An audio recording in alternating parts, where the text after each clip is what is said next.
major points.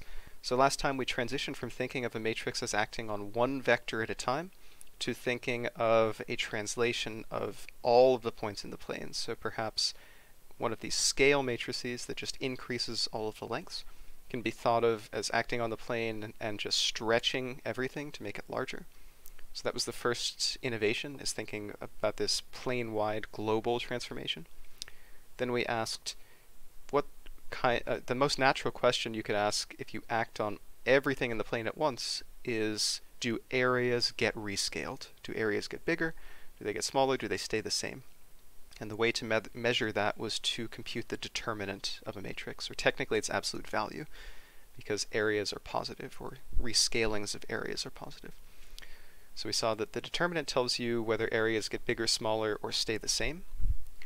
There was another important number associated with a matrix called the trace, which is roughly if a matrix is close to the identity. So if a matrix is like identity plus something small, then the determinant, which is the area, roughly the scaling factor, is going to be approximately the trace of the small matrix. That was the punchline of that discussion.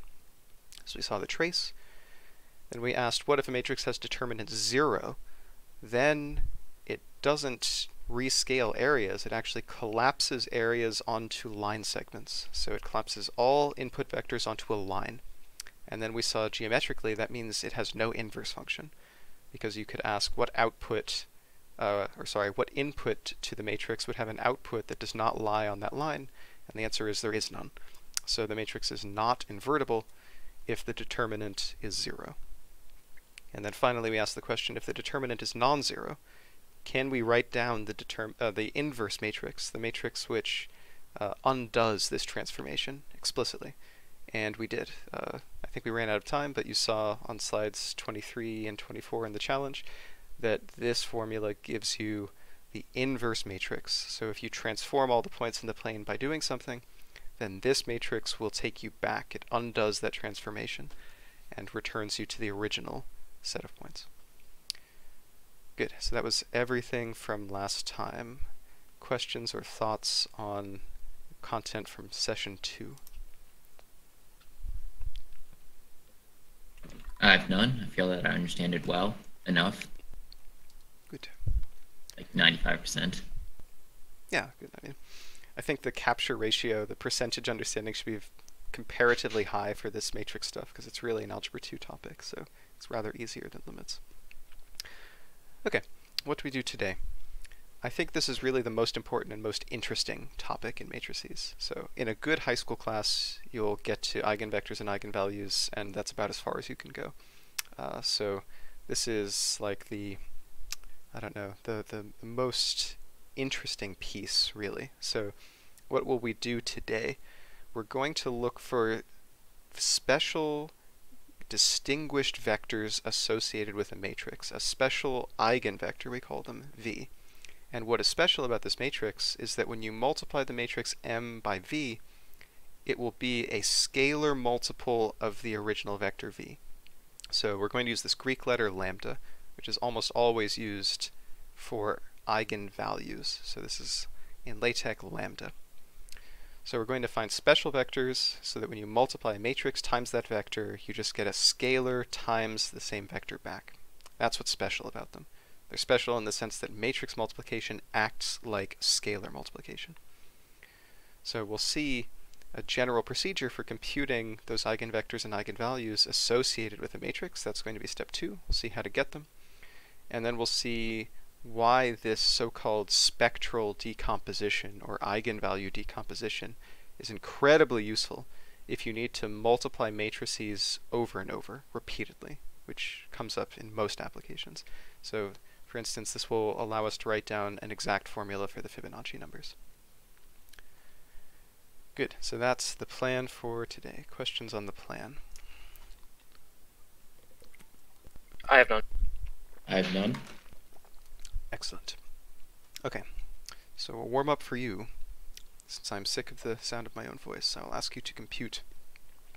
So here's a matrix M, which is 2, 3 on the diagonal, zeros on the off diagonal. and an input vector u, which is 1, 1. So I'll ask you to compute what is the vector m times u. So matrix m times vector u. 2, I believe it is 3. 2, 3. Good. You answered simultaneously. All right, Yep. do it again. What is m squared u? Oh boy. I have to do this in my head. Give me a moment. Well, you can just take m and multiply it by this vector, right?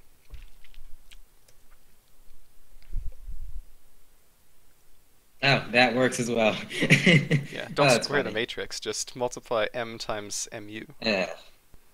Really? It's the definition, man. M of u. We got m of u, so just apply m to m of u, right? And suddenly I'm having a hard time with this. What is wrong with me? So what is m applied to mu? It's 4, 3. 4, 9. 4, 9, good. Wait, what? Oh my 2 god. times 2, 3 Yeah, times Logan, that's not a 1.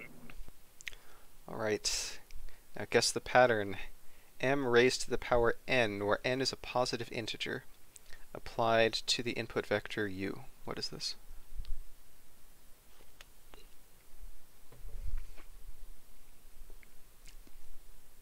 I'm going to say 2n and 3n.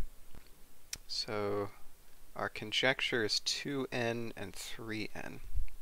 Okay, let's try. I'd say 2 to the power of n. Yeah, I think it should be 3 to 2 to the n, 3 to the n, and to see why you could try computing one more. So m cubed on u is going to be m times m squared of u, so 2 times 4 is 8, 3 times 9 is 27, and we see this is 2 to the power 3 and 3 to the power 3. So all this matrix does is every time you apply it, it multiplies the top component by 2 and the bottom component by 3. So if you apply it n times, it multiplies the top component by 2 n times, which is 2 to the n, bottom component by 3 n times, which is 3 to the n. Good. Rate your happiness with this example on a scale from 1 to 10, where 10 is complete understanding. n. Was that n or 10? 10. 10. I thought you said n. Totally. I have to guess what the integer is. Okay, 10. That means I can go faster. Alright, so what was the takeaway from that example? If you want to repeatedly multiply by a diagonal matrix, where by diagonal I mean a matrix where the top right and bottom left components are 0.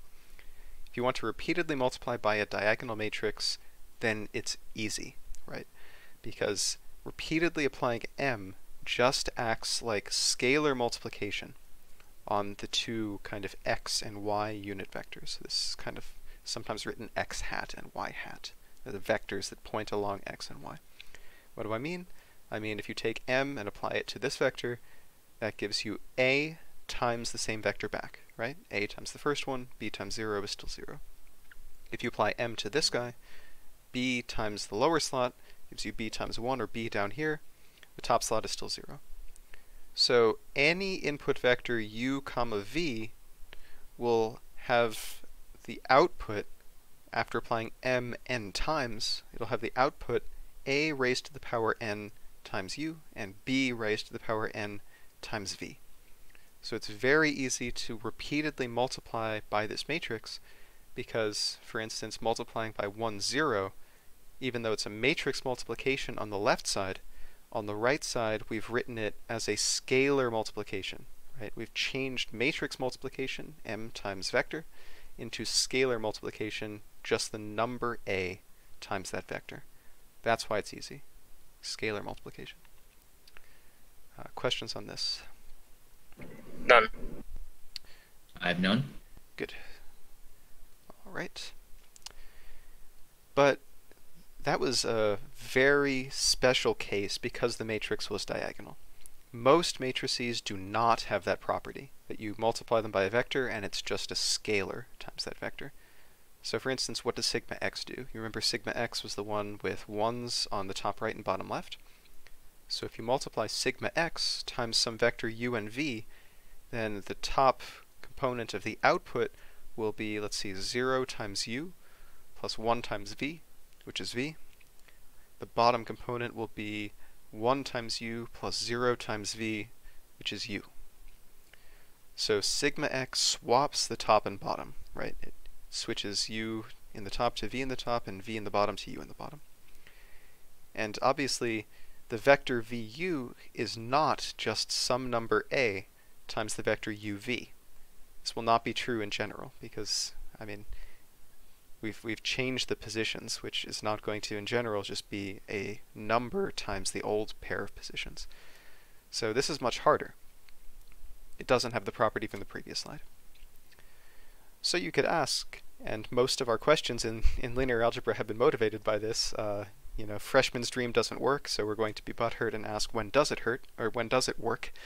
You could ask, since this turning matrix multiplication into scalar multiplication doesn't work in general, can we find a special vector where it does work? Can we find a vector uv where the matrix multiplication acts diagonal, quote unquote, which is to say multiplying sigma x times that vector does give you a number, a scalar, times the vector back?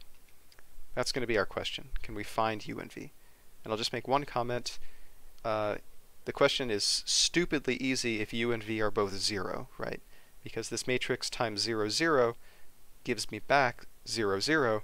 And of course, 0, 0 is some number times 0, 0, namely any number. So the question becomes stupid, or the mathematically nice way of saying stupid is the word trivial.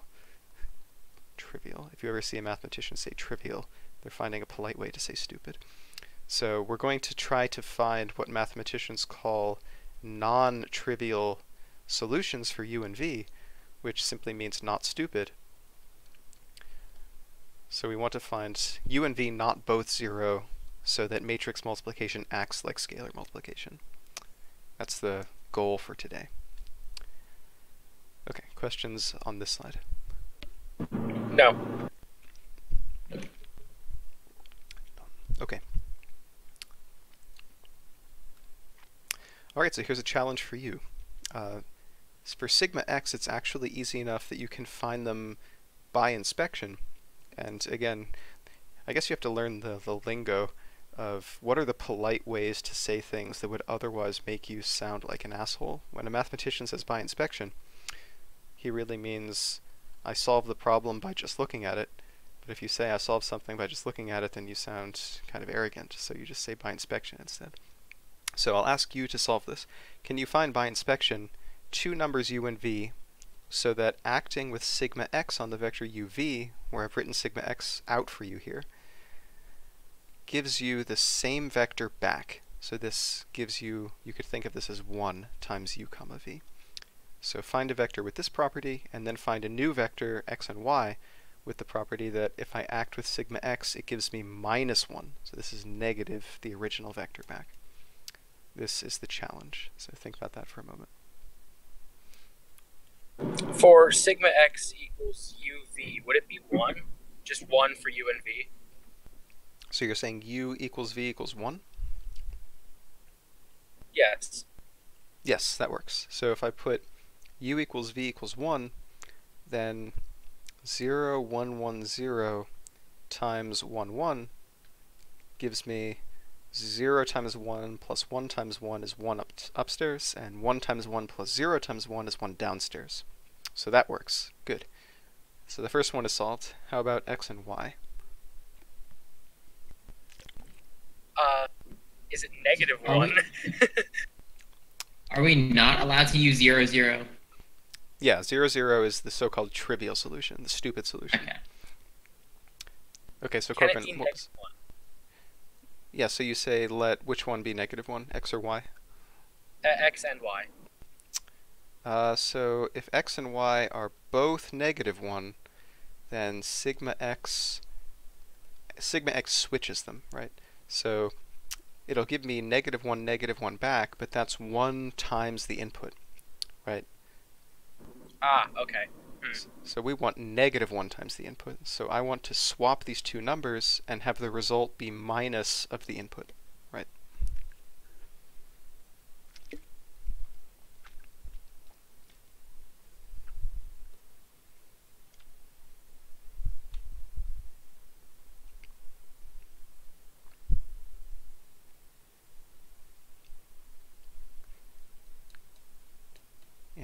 this.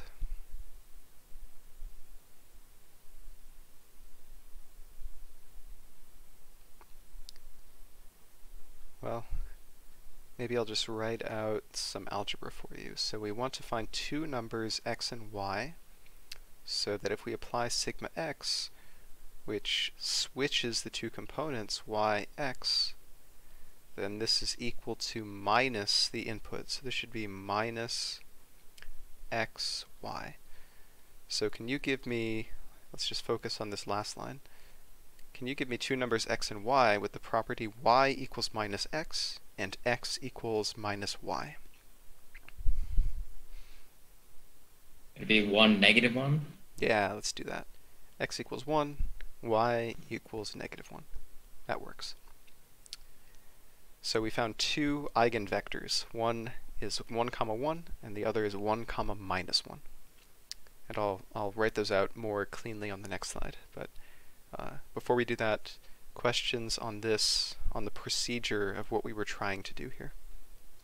I have none. Can you further explain why x and y are 1 and -1? And can they be -1 and 1 instead? Yeah, that's fine. So you could have instead chosen x prime equals -1 and y prime equals 1, and that would also work. And in general, actually, you could have chosen for any number a, you could have chosen maybe x double prime equals a, y double prime equals minus a. So this is leading us to the observation that if a certain vector is an eigenvector, which means the matrix applied to that vector simply rescales that vector by some scalar, then any scale multiple of that eigenvector is still an eigenvector. What do I mean by that? So 1, -1 worked, but if you multiply both of those numbers by -1, then you get -1 plus 1, and that still works. Or I could have multiplied both of those numbers by a, and I would have gotten a, minus a, and that still works. So any scalar multiple of an eigenvector is still an eigenvector. There's many possible choices. Okay, thank you. Good. That's a good question. Other questions? I have none. I have none. Onward. Okay. So let's give the general definition now. So definition, let M be a matrix and V be a vector. If MV, so the matrix M applied to the vector V, equals lambda V, so a scalar multiple of V. If MV equals lambda V for some scalar lambda, we say that V is an eigenvector of M with eigenvalue lambda.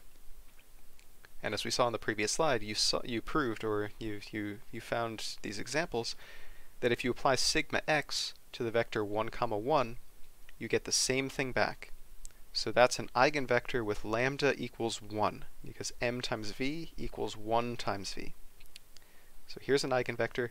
Then you found a second eigenvector, sigma x applied to 1 minus 1 equals minus that vector, 1, 1. So that's mv equals minus v. It's an eigenvector with eigenvalue minus 1. So just rephrasing your observations using these new words we've learned, we will say v1, which is 1, 1, is an eigenvector of sigma x with eigenvalue 1, lambda 1 equals 1. And the second one is v2, 1 minus 1, which is an eigenvector of sigma x with eigenvalue minus 1. And again, we could have instead chosen any scale multiple of these. So you can choose v1 as some number a times 1, 1 if you prefer. v2 is some other number b times 1 minus 1. They all still work. You just need to pick one, and then all of the scale multiples of that are also eigenvectors. Okay, questions on the definition? No. Good, okay. A comment is that the prefix eigen comes from the German for kind of characteristic or proper. So you think of these as being special numbers and vectors that belong to a matrix. They're kind of like the soul of a matrix in some sense. So these give you a very rich way of understanding deeply what a matrix is doing, which will become clearer as we see more examples. Okay, so a challenge. This is an example which is kind of easier to find the eigenvectors and eigenvalues. So sigma z, one of the other Pauli matrices, which was 1, 0, 0, minus 1. We saw on matrices challenge 1, I think. So I will ask you, what are the eigenvectors and the associated eigenvalues? So we want a vector v1, and what is its eigenvalue, lambda 1? And what is the second eigenvector v2 and its eigenvalue lambda 2 associated with sigma z? What do you think?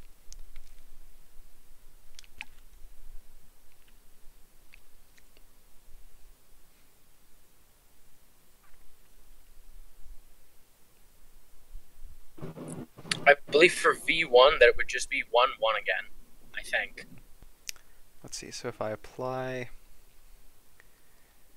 sigma z to 1, 1, I will get 1 times 1 plus 0, so we get a 1.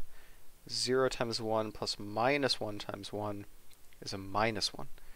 So 1, 1 is not a multiple of 1 minus 1. So this doesn't work. 1 minus 1? Let's see. I'm going to throw that out there to see if it is correct. 1 minus 1 will give me 1, 1. And for the same reason, these two are not multiples of each other. 1 minus 1 is not a multiple of 1, 1.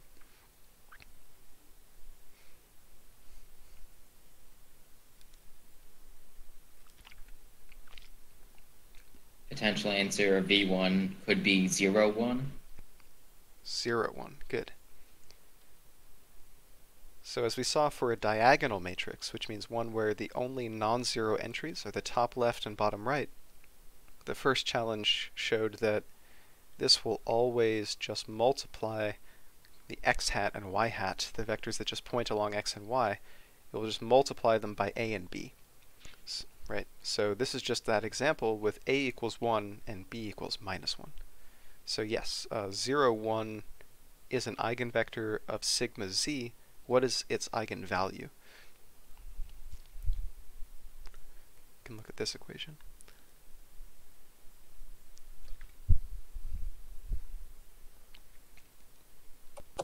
Question. I thought we were not allowed to have zeros in eigenvector. Not both 0. So 0, 0 is not allowed. And now I think I missed something, because I don't think that what I just said is true. So you don't think 0, 1 is an eigenvector of sigma z? Based off the math that I thought it was supposed to be a case where uv times this sigma z. Let me think about how to word this. It was supposed to be sigma z times this vector equals this vector. Equals some number times this vector, right? So let's look at the equation. Okay. So yeah. This equation circled in purple is sigma z times... So that's -1. Yeah, good. So okay. It's always, this is minus 1 times v1. So it doesn't have to be the same vector back, it just has to be a number times that vector back. And in this case, that number happens to be minus 1. Good. So v1 is an eigenvector with eigenvalue minus 1, and now you can kind of generalize this pretty easily. So what do you think the second eigenvector v2 should be? 1, 0. Good. And eigenvalue? -1 as well. Ah, wait. Let's Where is it? Let's do the math. Here's sigma z. Sigma z times 1, 0. 1 times 1. 0 times 0 is 1. 0 times 1 minus 1 times 0 is 0. So what's the eigenvalue? Yep, 1. 1. Good. Yeah, so remember, for a diagonal matrix, it's easy. If it's A, 0, 0, B, then the eigenvalues are always going to be A and B, because you can simply take the two vectors 1, 0 and 0, 1. 1, 0 gets multiplied by A. 0, 1 gets multiplied by B. That was the first challenge. Yes, I was just going to ask if these are the eigenvectors for every single diagonal matrix. Yes.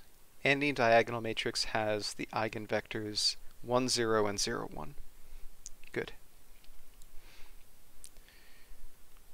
Okay, other questions about sigma z. Actually, this is quite important because this sigma z is telling us that these two eigenvectors, which you can think of as states of an electron, if you prepare the electron in the 1, 0 state and then measure its spin along z, you will always get, well, we usually multiply this by some number h bar over 2 outside. So if you prepare an electron in the state 1, 0 and measure its spin, you will get plus h bar over 2. But if you prepare an electron in the state 0, 1 and measure its spin, you will get minus h bar over 2. So that's why we call the electron spin 1/2, because you measure it and you always get plus 1/2 or minus 1/2 for the spin. So this is actually quite important. But, I mean, that comment won't make total sense, but questions about the rest of the slide, the eigenvectors and eigenvalues? I have no questions. Okay. Alright, next. So these examples we've done so far, which were either diagonal or simple off-diagonal, were all solvable by inspection. We could kind of look at it and just think a little bit and see what the eigenvectors and eigenvalues are. If you have a general matrix, that won't be true. So in most cases, you can't just look at it and figure out what these special vectors v should be.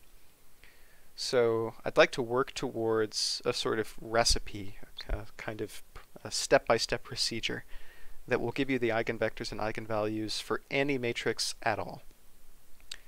But to start, we'll kind of look at the simplest example I can think of where it's not obvious by looking at the matrix what the eigenvectors and eigenvalues should be. So what is that example?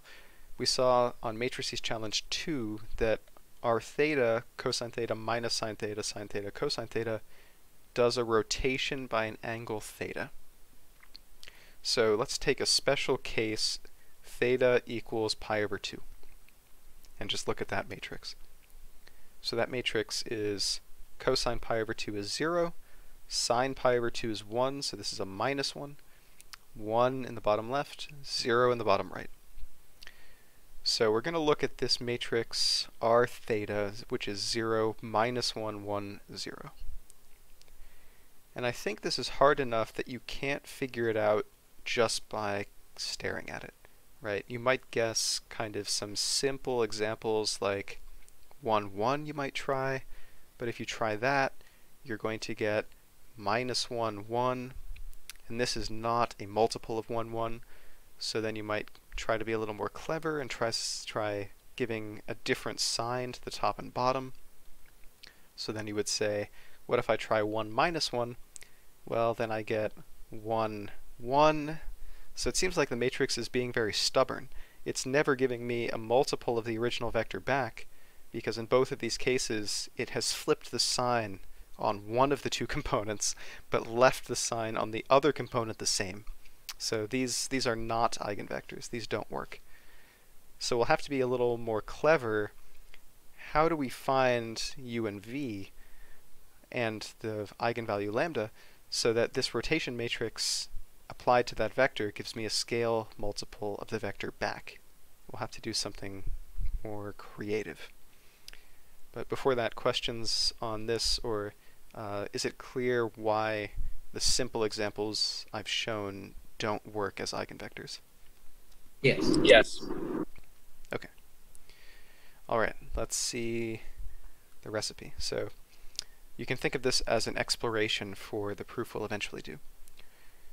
We're trying to find a number lambda so that this matrix, 0, minus 1, 1, 0, applied to the vector uv, gives us that number lambda times the same vector back. That's the goal. So if we don't know how to solve this, you might try to explore by just doing some algebra. The first step is to subtract this quantity lambda times the vector uv from both sides. So if I subtract this from both sides, then on the left I have minus lambda times the vector uv, and on the right I have the 0 vector. That's the first step. The second step is to think of this term.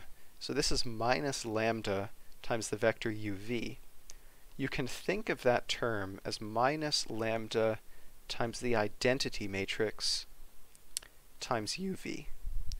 Why does that work? Well, the identity matrix applied to any vector uv gives me that same vector back. So if I have minus lambda times the identity times uv, I get minus lambda times uv back, but that's exactly the term I started with, right? So since the right side is the same as what I started with, then I'm allowed to rewrite it in this way that involves the identity matrix. Is that step okay? Yes. Okay. Then the last step is to combine the two matrices that appear here. So we have the rotation matrix applied to uv, and then I've argued that we can think of this as minus lambda times the identity matrix applied to uv. But now we know how to add or subtract matrices, so you can think of this as a single matrix, which comes from combining the elements of these two matrices. A single matrix applied to uv. And what does that matrix look like? Well, it's 0 minus lambda times 1, which is minus lambda. Then minus 1 minus lambda times 0, well, that's minus 1. 1 minus lambda times 0 is 1, and 0 minus lambda times 1 is minus lambda.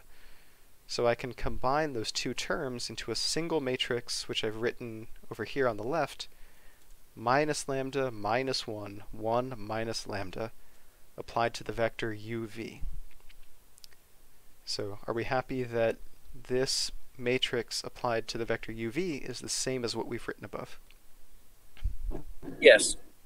Good.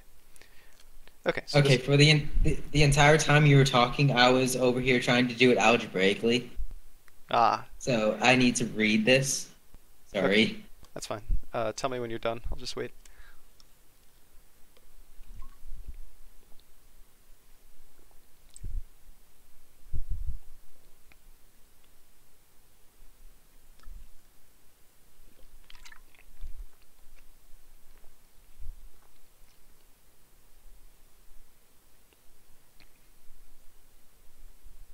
I missed a lot and not a lot of time. Jesus.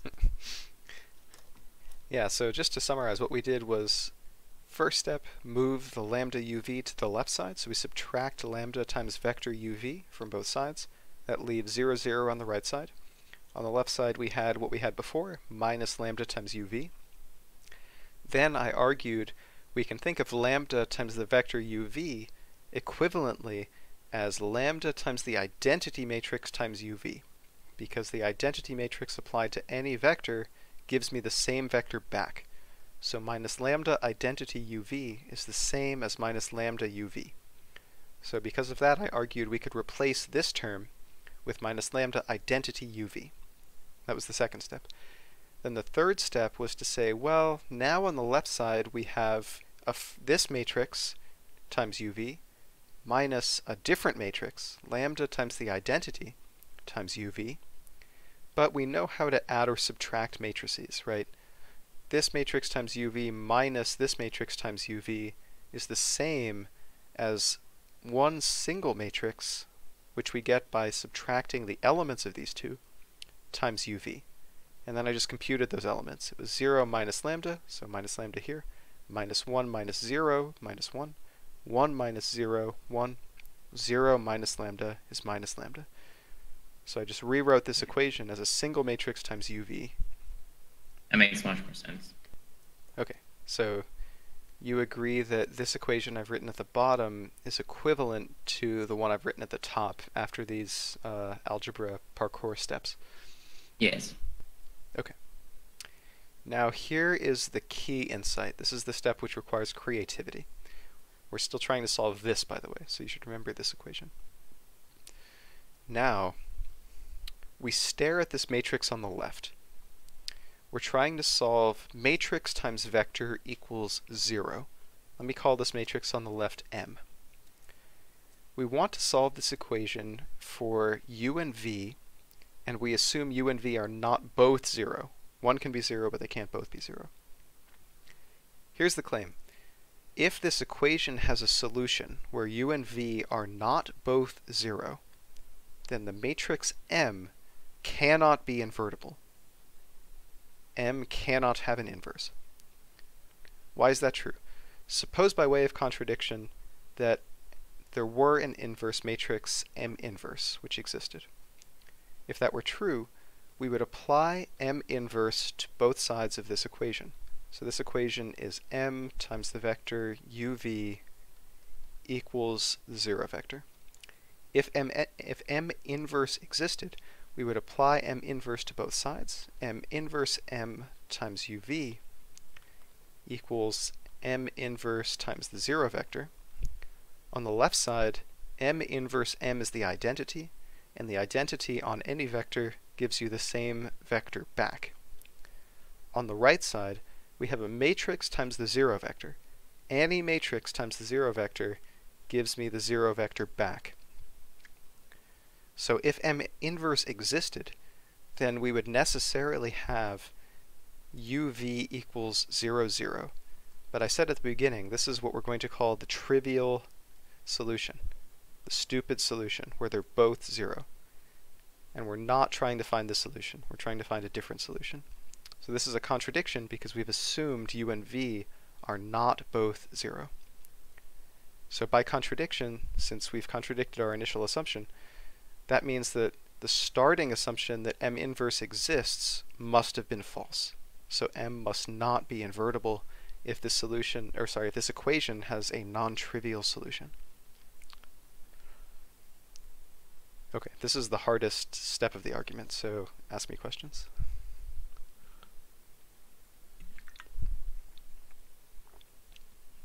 I have none.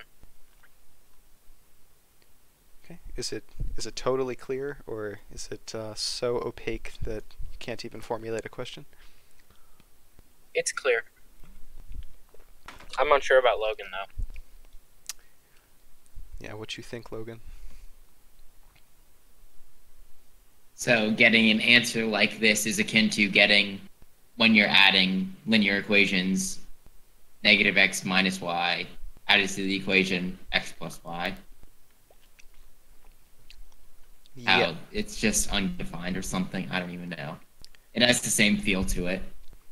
Yeah, you could just write this out as two equations. Minus lambda u minus v equals 0, and u minus lambda v equals 0. And you're right. In general, I mean, depending on the choices of lambda, that pair of two linear equations may or may not have a solution. We're asking what are the conditions under which it does have a solution which is not both 0. So you could rephrase this question as when do the two lines represented by those two equations intersect? And the answer is those lines will intersect in a point only if this matrix is not invertible, which means its determinant is 0, right?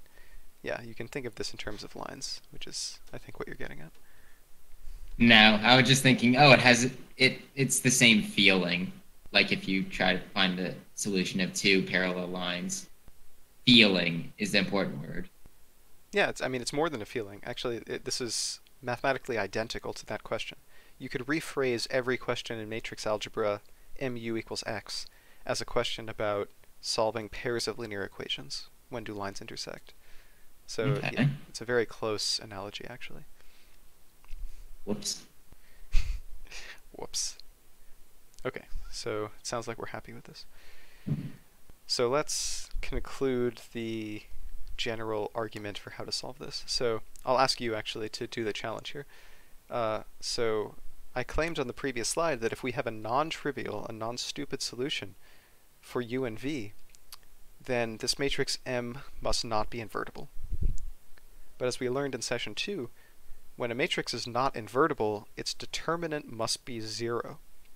So I'll ask you, what is the determinant of this matrix M?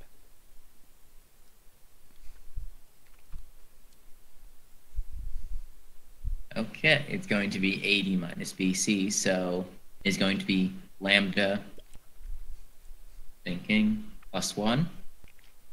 Lambda squared, right? Oh, right. I was like, I don't even know how I thought that. Whoops. That's fine. Okay, so Oh, wait. Lambda equals I. there's 2, though. Lambda equals I. What's the other one? Negative I. Very good. Now you see why it was very hard for us to guess by looking at this matrix when it was a rotation. We were trying to guess the eigenvectors and eigenvalues by inspection. It was very hard because the answer is counterintuitive.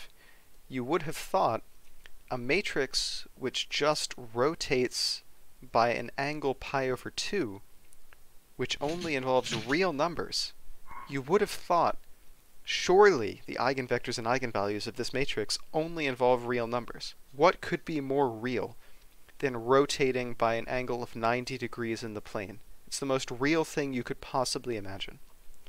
But that intuition was dead wrong. The eigenvalues of this matrix are I and minus I, and as we'll see on the next slide, the eigenvectors involve I as well.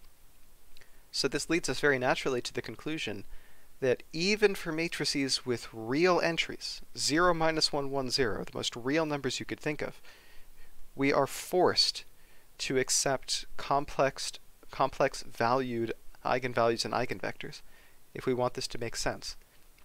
So in a certain way, matrices kind of know about the structure of the complex plane. This becomes much less mysterious if you think of a rotation by an angle pi over 2 via Euler's formula, right? If you think of Euler's formula, what does a rotation by angle pi over 2 look like? Well, e to the power I pi over 2 is cosine pi over 2 plus I sine pi over 2. Cosine pi over 2 is 0, and sine pi over 2 is 1. So this is just I. And indeed, that's the first eigenvalue, is I. So 2 by 2 matrices somehow know about Euler's formula and the structure of the complex plane. And in fact, on Matrices Challenge 3, you'll prove something which is even more remarkable. Here we specialize to the case of theta equals pi over 2 for rotation by pi over 2. In Matrices Challenge 3, you will look at an arbitrary rotation matrix by any angle theta, and you'll prove that the 2 eigenvectors, lambda plus and minus, are e to the power plus and minus I theta. Those are the eigenvalues. So somehow matrices know about Euler's formula. The eigenvalues of a rotation matrix are exactly what you would get by plugging the angle of the rotation into Euler's formula.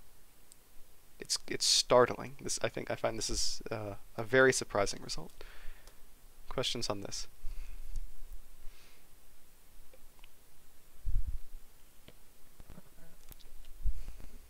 What is the purpose of eigenvectors and eigenvalues? One way is to more deeply understand what a matrix is doing. You can think geometrically about eigenvalues as the stretching factors of different eigenvectors in the plane.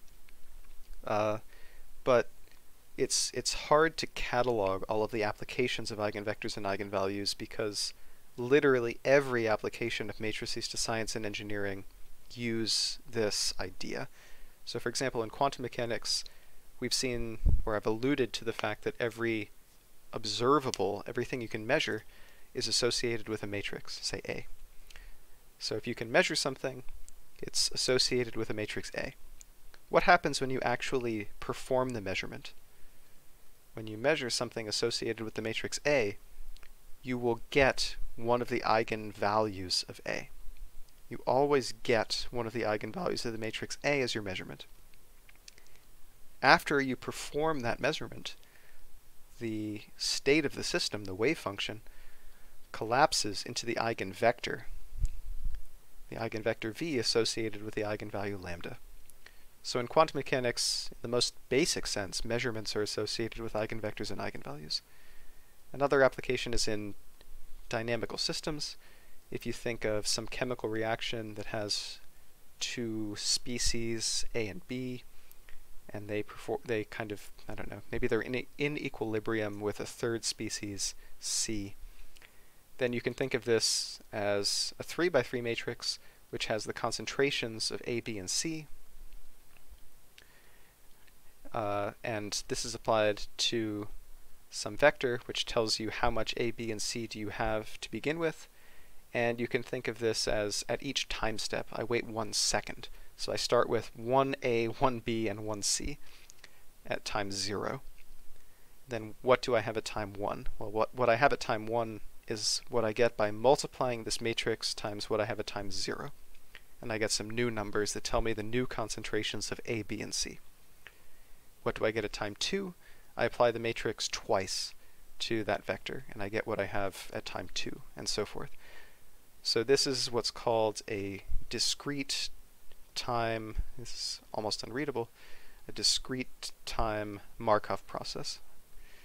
So this is a way of approximating how much of the chemicals A, B, and C you have at each time. And I mean, in practice, no chemist uses this. They actually upgrade this to something which is called a continuous time Markov process, which is the same idea, but you take the limit as the time step goes to 0.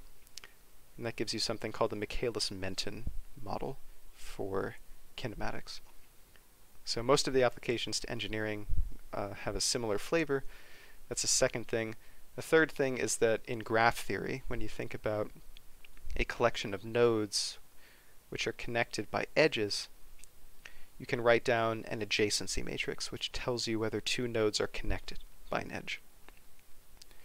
And you could use the idea of eigenvectors and eigenvalues to ask questions about the structure of this graph, which is very powerful. And in fact, probably the most financially successful computer program ever written is Google's PageRank, which is what's going on under the hood when you Google something. And Google's PageRank is a glorified version of an eigenvector-eigenvalue calculation. Under the hood, it creates a giant matrix with all of the websites on the internet, populates that matrix with zeros or ones, depending on whether a website contains a link to a second website, finds eigenvectors and eigenvalues of that matrix, and then uses those in a clever way to give you a result. So this was a very rambling answer, but to summarize, my answer to the question, when do eigenvectors and eigenvalues have use? The answer is, in quantum mechanics, they are literally what you measure. In chemistry, you can use them, since we've seen applying eigenvectors and eigenvalues allows you to repeatedly multiply by a matrix in an easy way because it acts diagonal. So that gives you an approximation for the concentrations of chemicals, for instance, after a certain amount of time. That's a second answer. The third answer is you can use this to make piles of money by creating a large matrix associated with websites for PageRank. Okay. Does that answer the question? Oh God, his voice. I tend to enjoy rambly answers such as this because they give a very Corbin, we can't hear you. Yeah, the connection is so bad I can't understand anything you're saying. That word took like 5 seconds. Yes. Well, so Lovable. well, Logan's connection is good enough that I can understand what he is saying. So I will ask you, Logan, if the answer was useful for you. Useful. That's a good question. It gets me hyped. That's good enough. Okay, this is fair. Yeah, useful is a loaded question because you have to define use. But okay, yeah. I mean, this was 3 things that sound interesting, but you probably can't fully understand at this point because I haven't told you enough. But sure. Okay, other questions on this slide or those 3 examples before we move on?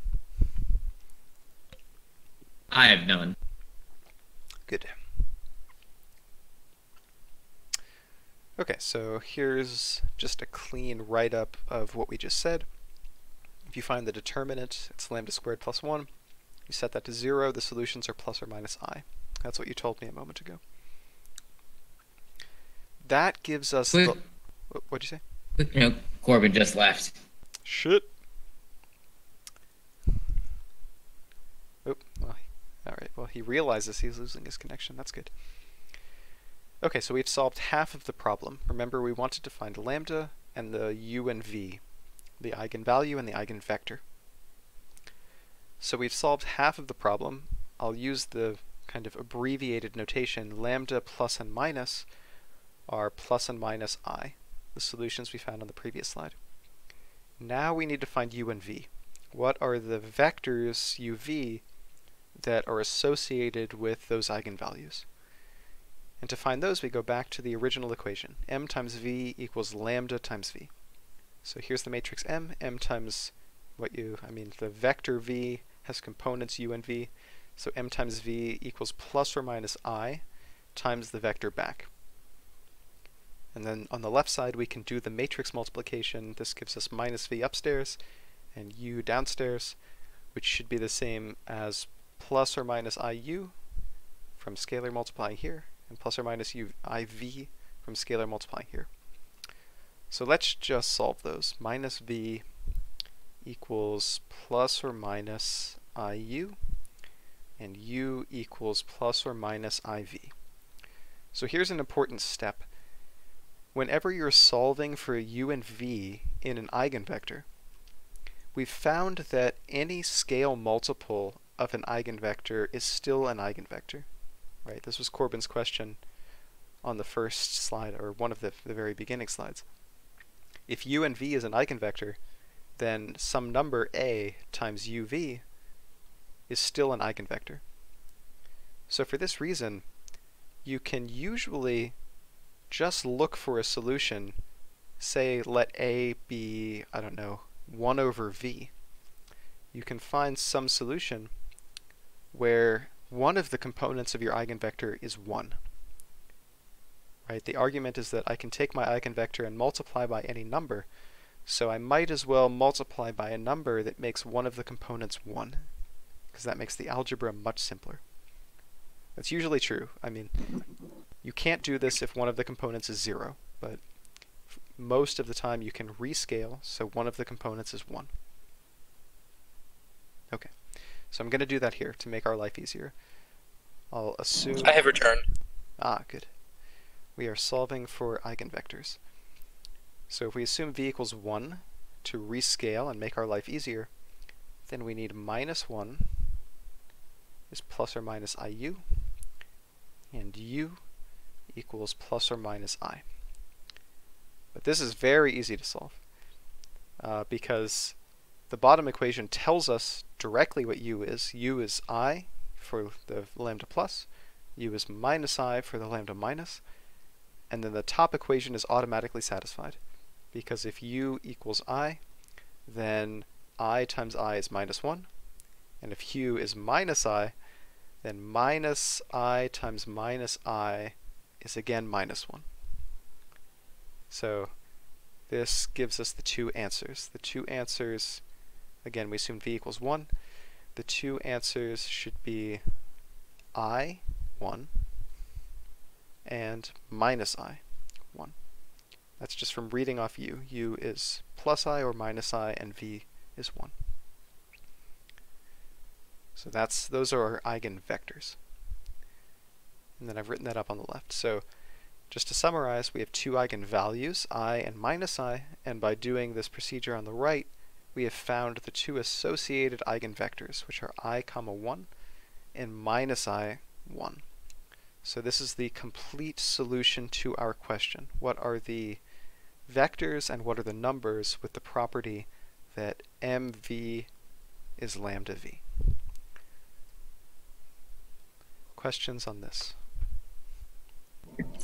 None. I have none. Okay. Good. All right. Let's try to generalize this a bit and abstract a bit. So I'm usually opposed to the idea of teaching by recipe, where you give someone a series of steps, but I mean, this is a very basic topic. This is like Algebra 1 material, so it's kind of hard to avoid giving the recipe, so I'll do it anyway. I'll call it the eigenprocedure. So suppose we want to solve this matrix equation. Matrix M times vector V is a scalar lambda times the vector V. We had a series of steps. First, we moved lambda to the left, lambda V, sorry, to the left. And then we thought of lambda as lambda times the identity. So we rewrote the equation as M minus lambda identity times V equals 0, where I should be explicit here. By 0, I mean the 0 vector. I'm being a little sloppy. So that was the first step. Move it over, rewrite. Then we say this has non-trivial solutions, as in non-stupid solutions, only if this matrix on the left side is not invertible, which means its determinant is 0. So that was the argument. So det M minus lambda I is 0. Step 3, we solved this quadratic equation. We wrote down the determinant explicitly. It gave us an equation in terms of lambda squared. We solved it, and that gave us two solutions for lambda, lambda plus and lambda minus, for example. The fourth step was for each of those two eigenvalues, we plugged back into the equation. So we got two equations. M times V plus equals lambda plus V plus, and M times V minus equals lambda minus V minus, and we solve for the two eigenvectors, V plus and V minus. So that's what we did for the rotation. These were the 4 steps. I just want to make it very explicit because in all of the examples and problems I'll ask you to do, you'll have to go through these very similar steps.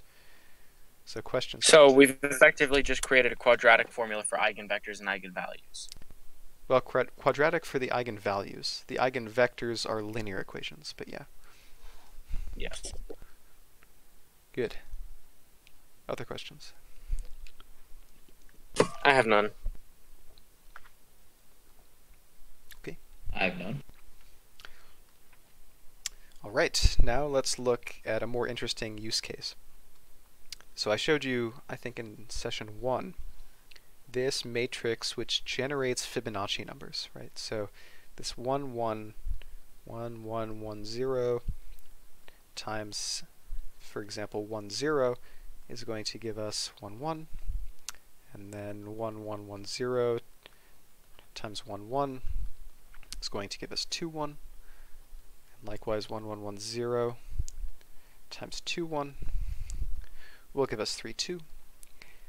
And in general, 1, 1, 1, 0 times the vector, which has the nth Fibonacci number f sub n, and the n minus 1 Fibonacci number, fn minus 1, will give us the n plus 1 Fibonacci number and the nth Fibonacci number.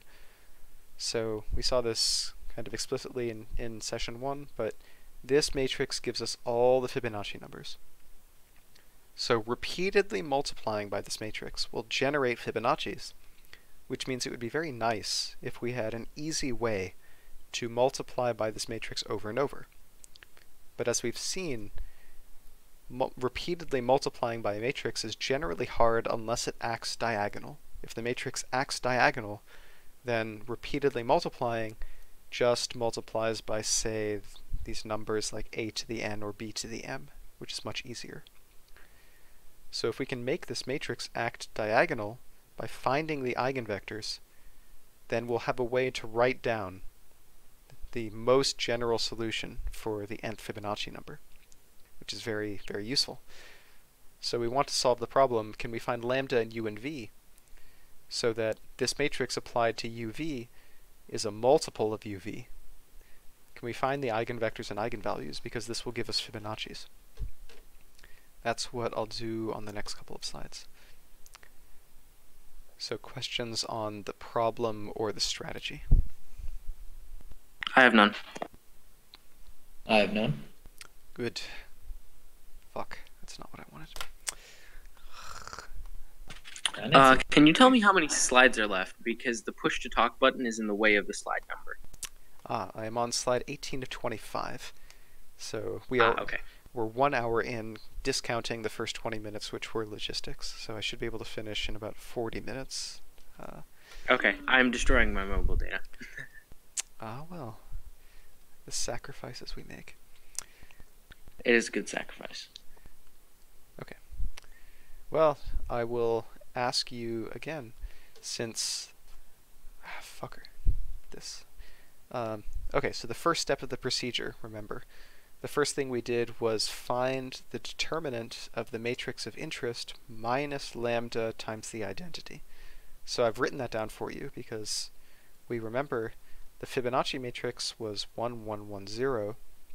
So m minus lambda identity is 1 minus lambda, 1, 1 minus lambda. So I've written that down for you.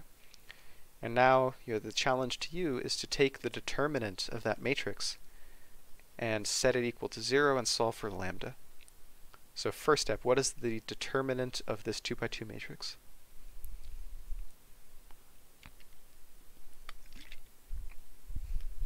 Okay, Corbin isn't saying anything, so it's going to be negative lambda times 1 minus lambda and quantity in that bit. Okay. Minus 1 times 1. So minus 1. Good. And when so that is going to be negative lambda plus lambda squared minus 1 equals something, 0. So lambda squared, what happens when I get the minus lambda times the 1? As in negative lambda? Oh, you said that. Good. Okay. And then minus 1. Okay, so we set this equal to 0. And now, quadratic formula time, what are the two solutions, lambda plus minus? Oh boy, suddenly can't remember. What's the quadratic formula? So I'm just joking. So here's A, B, and C. Surely you remember this after writing a song about it, or after objecting to being asked to write a song about it.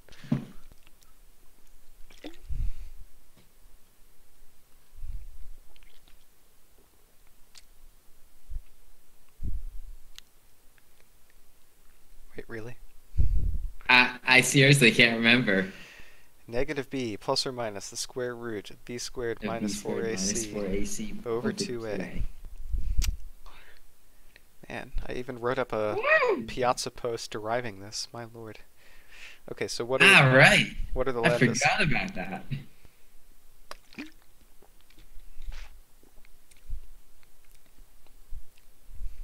All right, we're doing a thing. Yes. So that's 1 plus or minus square root of 1 minus negative 4. So 1 minus negative 4. So So, that's 1 5. plus 4. Yeah. Over 2. good. Whoa. I hesitate to ask this question because it may become a diatribe about the shit nature of high school. But do you recognize or do you remember seeing either of these two numbers before in your life? What are you asking? Which numbers? Do the numbers 1 plus or minus the square root of 5 over 2 have any particular significance to you?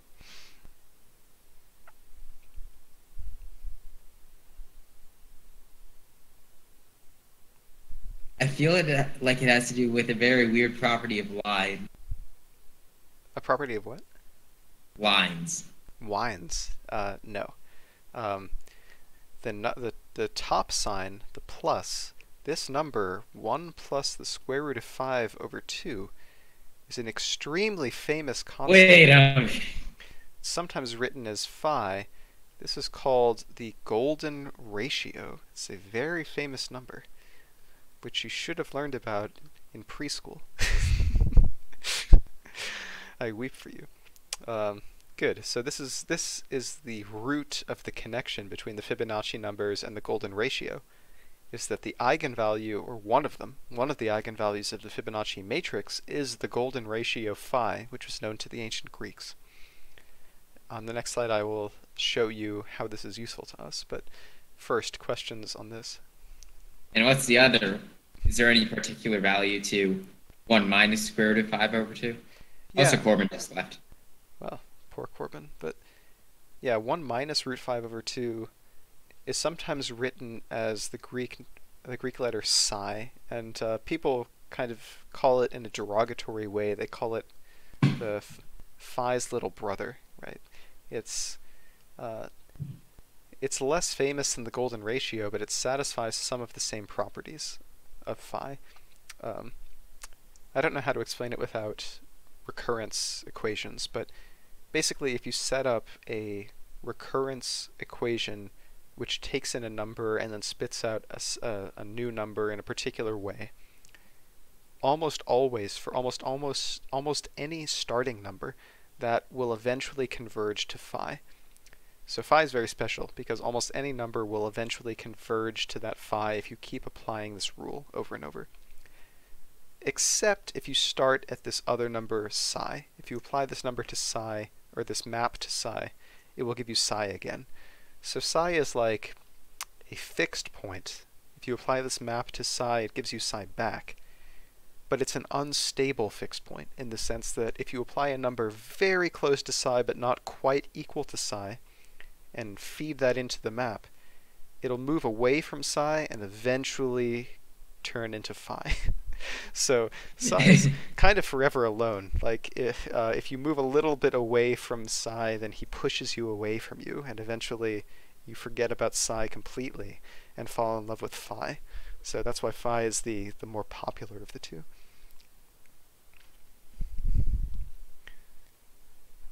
It became a longer answer than I expected, but good. Does I that? do not have any further questions. Okay.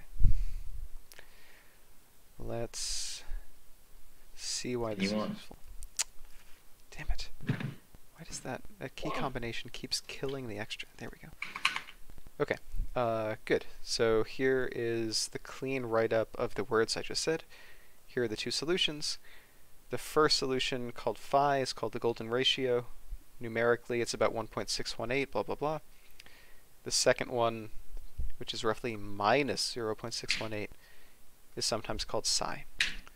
So I will use the letters phi and psi in the slides that follow, but do not fall into the trap of thinking that these are variables, right? You might see the letters phi and psi and think, oh, I don't know what those are. Those are variables I can solve for.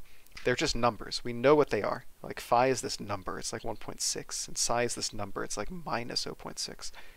So I'm just abbreviating these numbers with the letters phi and psi. We know what they are. They're constants. Okay. So now the eigenvectors, we have to do the same procedure where for those two eigenvalues, lambda plus and lambda minus, we go back and solve for u and v. So I just write down the original defining equation, which is the Fibonacci matrix times uv equals those two lambdas times uv. And then doing the matrix multiplication on the left, this gives us the pair of equations. We just write out both of them. U plus v u equals phi u, phi v. And the second equation, u plus v u equals psi u and psi v. And we'll do the same trick where, since we can multiply an eigenvector by any number and it stays an eigenvector, we can assume that one of these two numbers in the eigenvector is equal to 1. So for instance, we'll assume v equals 1. And the two equations simplify. So in the top case, it would be u plus v before, which is now u plus 1 u equals phi u and phi times 1. And the second one is u plus 1 u equals different letter psi u and psi. So these are the two equations we want to solve. Here I skip to the solution, but I'll ask you to explain why this works. So I claim that in these two cases, the solutions are given by the two vectors with u equals phi and u equals psi, which means I'm claiming the solutions to these two equations are, let's see, if I plug in u equals phi to this first equation, I'm claiming phi plus 1 equals phi squared. And in the second equation, if I plug in u equals psi, I am claiming psi plus 1 equals psi squared. So my challenge to you is, can you explain why these two claims are true, that phi plus 1 equals phi squared and psi plus 1 equals psi squared, which justifies this expression for the two eigenvectors?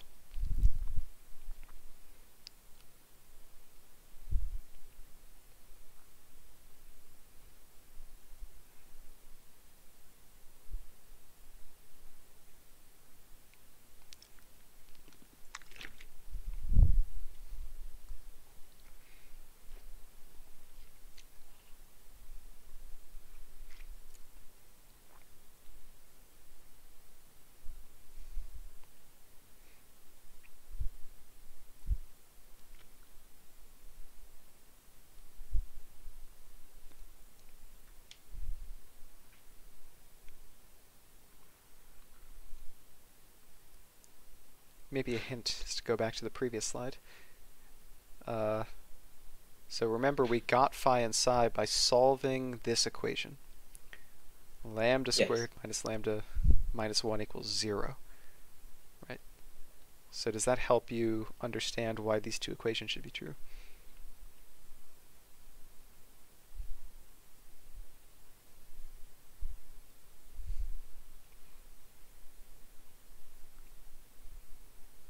Deep thinking.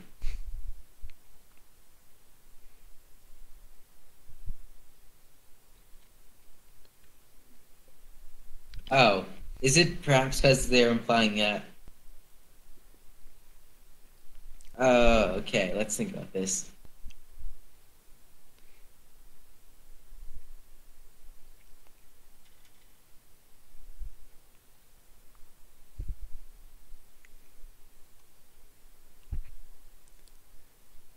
So phi and psi are solutions to this quadratic equation, which means if you plug phi or psi into this equation for lambda, it should be 0, right?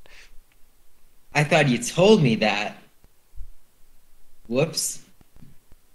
So that's true. Can you explain then why these two equations are true, given what I've just said?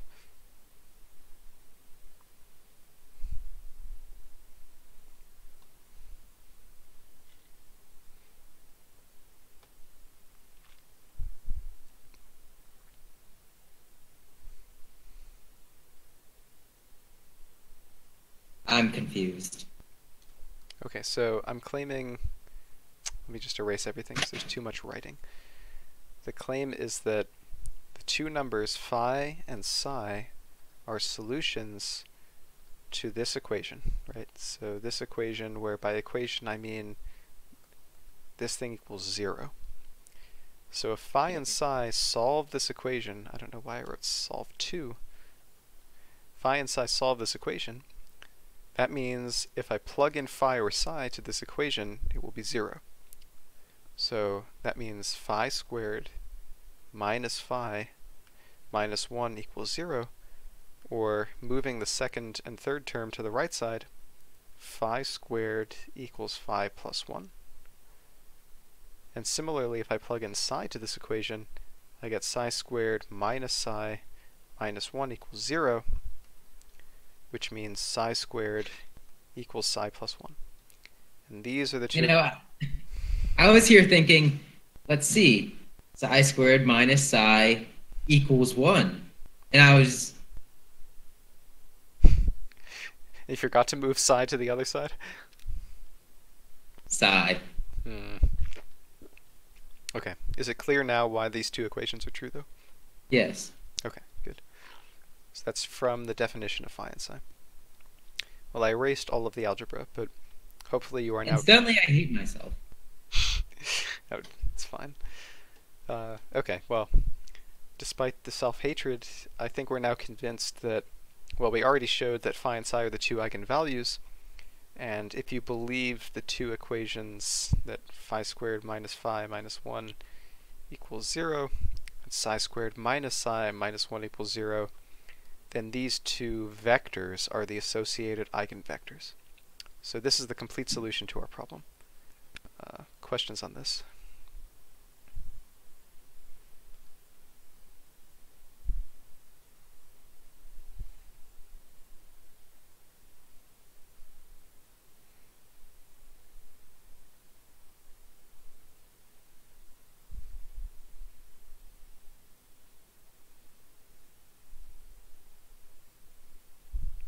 No?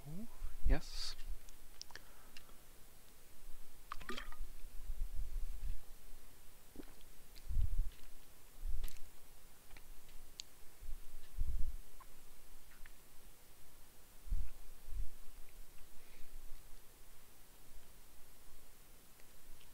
Happy with this?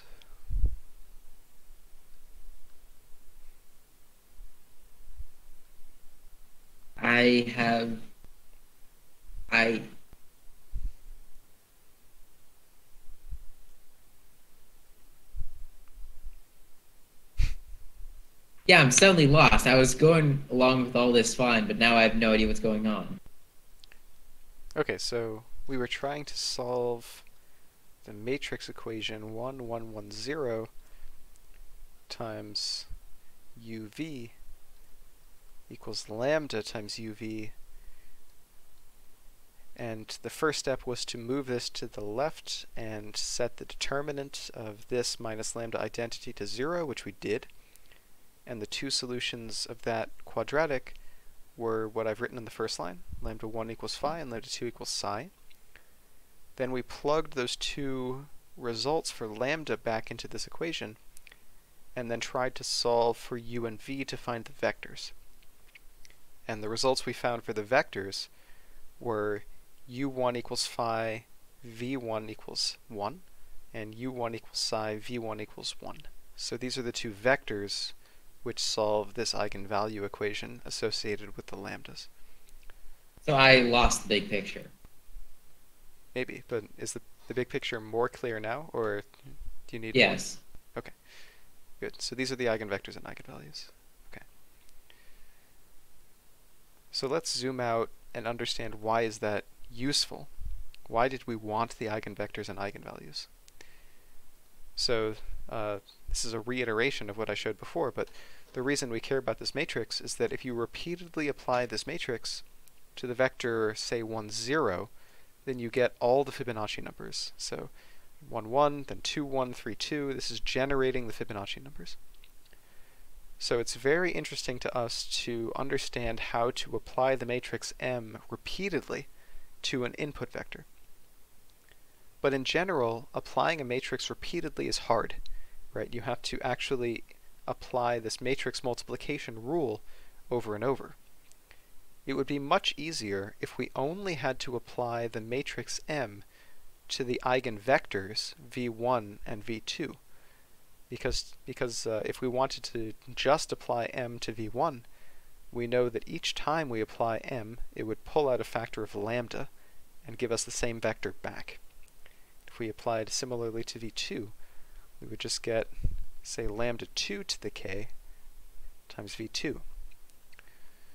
So it would be much easier if we could just apply M to eigenvectors, because then we would just have scalar multiplication by eigenvalues. But the problem is 1, 0 is not an eigenvector. So it seems like we're stuck. We want to apply M to eigenvectors because that's easy. It's scalar multiplication. But to get the Fibonacci numbers, we need to apply M repeatedly to this u, which is 1, 0. So it seems like we're stuck, but the solution is simply to re-express that vector u in terms of the eigenvectors. So the vector u that we want to apply M to, which is 1, 0, we can write in terms of those two eigenvectors we solved for previously, which are v1 and v2. And to convince you of that, I've just written it here. I'll do the algebra a little bit more explicitly. We can write u as 1 over root 5 times the first vector, v1, that we solved for. This is phi upstairs. This is psi upstairs. And to convince you that this is equal to 1, 0, I'll just do the algebra. 1 plus root 5 over 2 minus 1 minus root 5 over 2. Well, the 1 minus 1 cancels. The root 5 minus a negative root 5 gives us a 2. That cancels the 2 downstairs. So this is root 5 upstairs. 1 over root 5, 1 minus 1 over root 5, 1 is 0. So this combination of the eigenvectors v1 and v2 is exactly u1, u2, u1, u2. This is 1, 0, which is the vector u we're interested in. So are you convinced that this combination of the two eigenvectors is the same as 1, 0? Yes. Okay. Now for the kicker. We want to apply m repeatedly to that vector u. So I just plug in the expression for u, which I found up here. U is this difference of eigenvectors. So I just plug that in for u and apply m to that difference. But this is very easy, because this first vector is an eigenvector of m, and the second vector is an eigenvector of m as well. So if I apply m to the power k to an eigenvector, I simply get k factors of that eigenvalue. Each time I multiply m by an eigenvector, I pull out one factor of the eigenvalue. Same thing here. Apply m to the k times v2, so I get k factors of psi times the same vector back. Very easy to apply repeated matrix multiplication to an eigenvector. So do you believe this step, that m to the k times u is given by this line?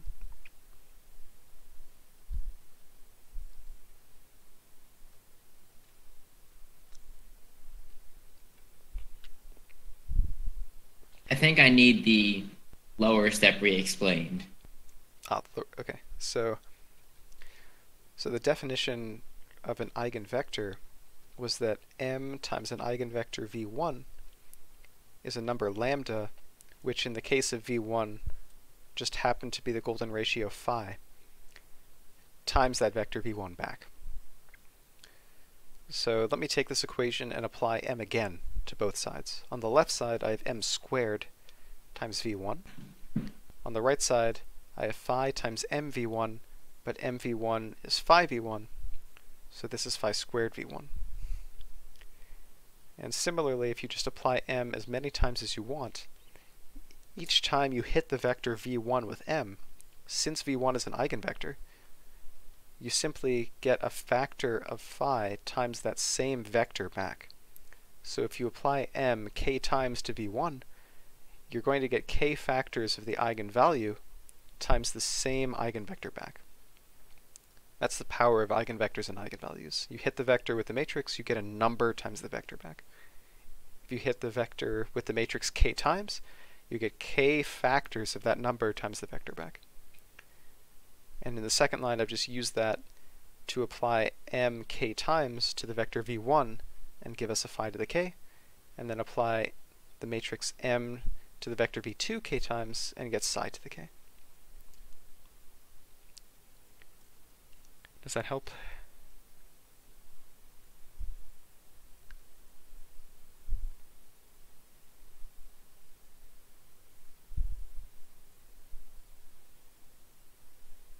Kind of. Enough. Kind of. You should ask another question if it's not totally clear.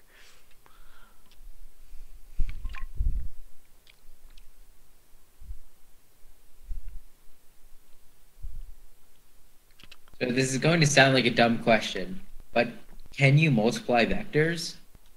That's a very deep question. It's an excellent question. So you're asking, is there a rule to take a vector u and multiply it by a different vector, or sorry, a vector v times a different vector u? Do you want to multiply your two vectors and get another vector, or do you want to get a number, a scalar, out? Do you want to get a scalar, or do you want to get another matrix, or sorry, another vector w, or do you want to get a matrix m? What do you want your product of two vectors to be? And now I realize that's not even a relevant question because phi is a scalar. Yeah, phi's just a number, so phi's a scalar here. So in this case, the question is very easy, because the matrix times the vector is just a number times the vector. But your question is very deep, because there's many ways to define the product of two vectors, depending on what object the product should be.